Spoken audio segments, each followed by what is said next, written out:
Matric परीक्षा पाई मिलिला bell. आज्ञा हाँ, बेल रो कारण मैट्रिक परीक्षा भी होई पारे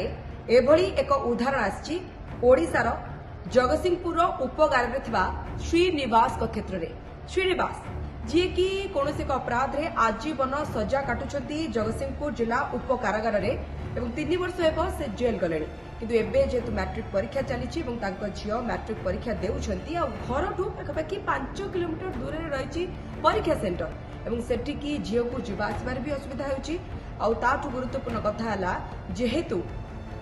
श्रीनिवास को कहवा कथा जे झील मो बिना मन उणा करी परीक्षा देउची बा चिंताग्रस्त रहउची भयग्रस्त रहउची मोराली से डाउन होउची एवं मु पाखे रहली तक मोराल सपोर्ट देबी एवं हम समस्त जानिचे जे मैट्रिक हेउची सबुठू बड़ गुरुत्वपूर्ण सोपान जहाँ को अतिक्रम करे कले जड़े उच्च शिक्षा पाई पारे एवं सेति श्रीनिवास भी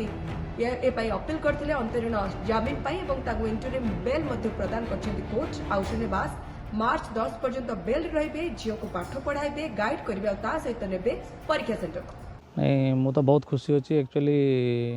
ऑनरेबल हाईकोर्ट पाखे मो झीर माने मोर ओनली वन डॉटर मोर जी अच्छी घरे श्रेया सिंह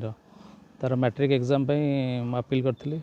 कारण सी बहुत मोराल डिप्रेशन होता जहाँकि माने मुझे सांगे नी बोली तेणुक जहाँ मु ऑनरेबल हाईकोर्ट गोटे भल डिसीजन देते मत गोटे 10 days गोटे इंटरिम बेल प्रोवाइड कर बहुत खुशी अच्छी।